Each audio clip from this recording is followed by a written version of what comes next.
Hello दोस्तों, आज का वीडियो ज्ञानवर्धक है आपके लिए और छोटी छोटी चीज़ें लेके आया। दो तीन चीज़ें मैं बताऊंगा इस वीडियो में। तीनों के अपने अलग अलग सब्जेक्ट हैं। तो आपको पहली चीज़ ये बताता हूँ कि पहले हमारे यहाँ जो है क्या चलता था मालूम है। पहले जो वजन मापने की इकाई होती थी, अब तो सार्वभौमिक इकाई हो गई है, वो किलो में हो गया है, टन्स में हो गया है, मीट्रिक टन्स में हो गया है, ग्राम में हो गया है, ये सब हो गए हैं। पहले ऐसा नहीं था। पहले हमारे यहाँ भारतीय पद्धति में जो है सेर चलता था। तो पहले एक कहावत भी कहा गई है कि सवा सेर भाजी सवा सेर खा जा, ठीक है, इस तरह के कहा गया है। तो है क्या मतलब सेर किससे बनता है, कैसे बनता है सेर, कैसे बनता है वजन। तो पहले हमारे यहाँ एक रत्ती हुआ करती थी। रत्ती सबसे छोटी इकाई होती थी। रत्ती बनती थी 8 चावल के दानों के बराबर। जो वजन होता था वो रत्ती का होता था। और जो एक चावल होता था, अब चावल बड़ा हो छोटा हो ये हो, तो उन्होंने कहा खसखस आती है ना, खसखस के जो बीज होते हैं वो ना छोटे होते हैं ना बड़े होते हैं, वो सेम साइज़ के होते हैं। तो 8 अगर खसखस के दाने रखे तो वो एक चावल के बराबर होता था, और 8 चावल रखे तो एक रत्ती के बराबर होता था। अभी 8 रत्ती अगर करें तो 1 ग्राम, 1 मासा बनता था। मासा फिर उसके बाद आता था 12 मास अगर रख दिए जाएं तो 1 तोला बनता था। अगर 5 तोला कर दिया जाए तो 1 छटांक बनती थी, छटांक। और 16 छटाक अगर रख दिए जाएं तो 1 सेर बनता था।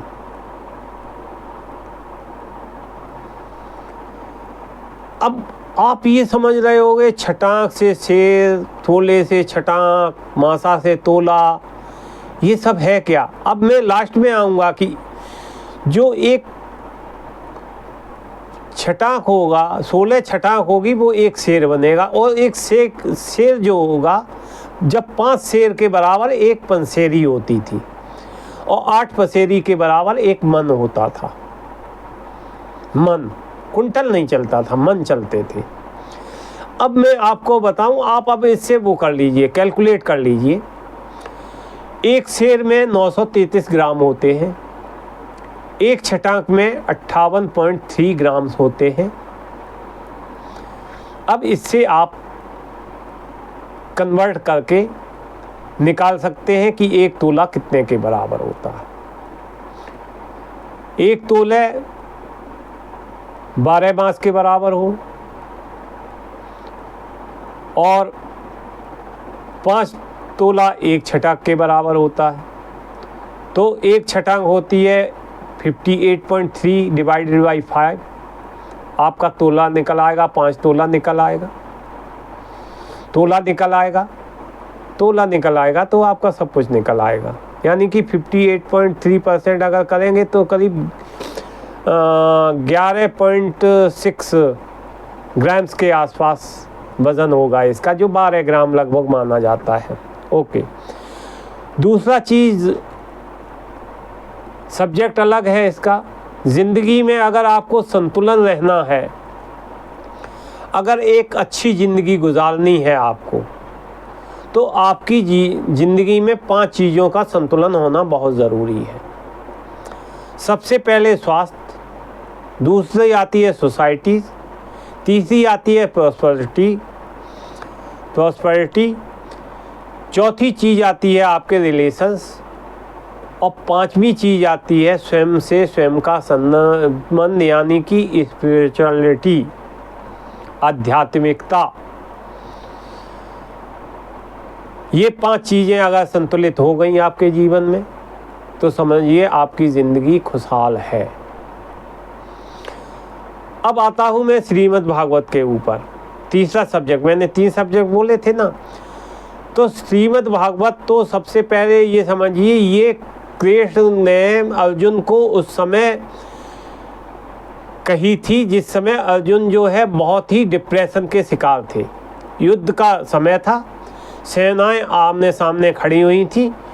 चाचा ताऊ मामा के लड़कों को, भाइयों को जब देखा अर्जुन ने, तो अर्जुन जो है डिप्रेशन में चले गए और अपने को जो है हथियार डाल दिए, हाथ कांपने लगे, आंसू बहने लगे, ये सब होने लगा अर्जुन के साथ। तो अर्जुन, डिप्रेस्ड अर्जुन को कर्तव्य के मार्ग पर वापस लाने का काम कृष्ण ने गीता के द्वारा किया गया है।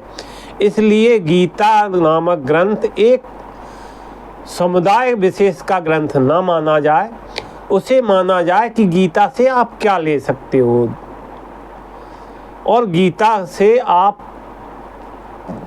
समाज के अंदर क्या क्या दे सकते हो।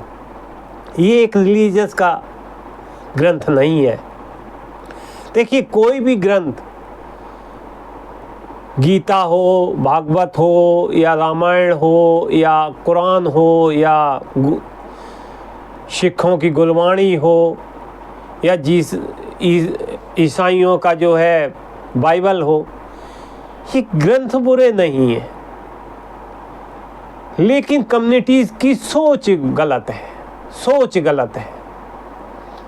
इसलिए ग्रंथों को पढ़ना चाहिए, ज़्यादा से ज़्यादा अध्ययन करना चाहिए। तो मैं गीता की बात कर रहा था। गीता में कृष्ण ने 700 श्लोक कहे, 700 श्लोकों के द्वारा गीता में कृष्ण ने समझाया है। समझिए आप, उसमें 84% 84 प्रश्न किए गए थे अर्जुन के द्वारा, जिसका उत्तर दिया है 700 श्लोकों के द्वारा। संजय ने भी इसमें, संजय चूक, ये गीता क्या हुआ था, गीता कहाँ से हुई? गीता युद्ध में चल रही थी, कृष्ण बता रहे थे अर्जुन को, और अर्जुन को जो बता रहे थे दिव्यदृष्टि दी थी वेदव्यास ने। तो ये जो है संजय जो थे मंत्री धृतराष्ट्र के, वो धृतराष्ट्र को युद्ध का हाल बता रहे थे। तो धृतराष्ट्र जो है गीता में जो भी घट रहा था युद्ध क्षेत्र में वो बता रहे थे। गीता भी घटी वहाँ, तो उन्होंने उसको कम्युनिकेट किया। तो ऐसे 41 श्लोकों द्वारा कम्युनिकेट किया गया है संजय के द्वारा। तो 84 + 45 125, और धृतराष्ट्र ने एक श्लोक कहा है, सबसे पहला श्लोक कहा है। तो कृष्ण ने गीता में अर्जुन को कुल मिला के 575 श्लोक समझाए हैं, कहे हैं। अब आप उन 575 श्लोक में कितना ज्ञान है, कितनी चीज़ें हैं, ज्ञान योग, कर्म योग, राजयोग, सब कुछ योग दिए गए हैं। तो गीता पढ़ने का विषय है और रिलीजन का विषय नहीं है। मेरे कहने का मतलब यही है। तो गीता को पढ़ना आरंभ करिए। और मैं तो गवर्नमेंट से कहूँगा कि धर्मों के विषय में पढ़ाना, थोड़ा थोड़ा हर चीज़ के विषय में पढ़ाना चालू करिए, ताकि धर्म की मार्मिकता लोग समझें, धर्म के पीछे धर्मांध ना बने और ये पुजारी मुल्ले और मौलवियों के चक्कर में और पादरियों के चक्कर में समाज के ताने बाने को बर्बाद करने की कोशिश ना करें। ये विषय होना चाहिए उसका, शिक्षा का।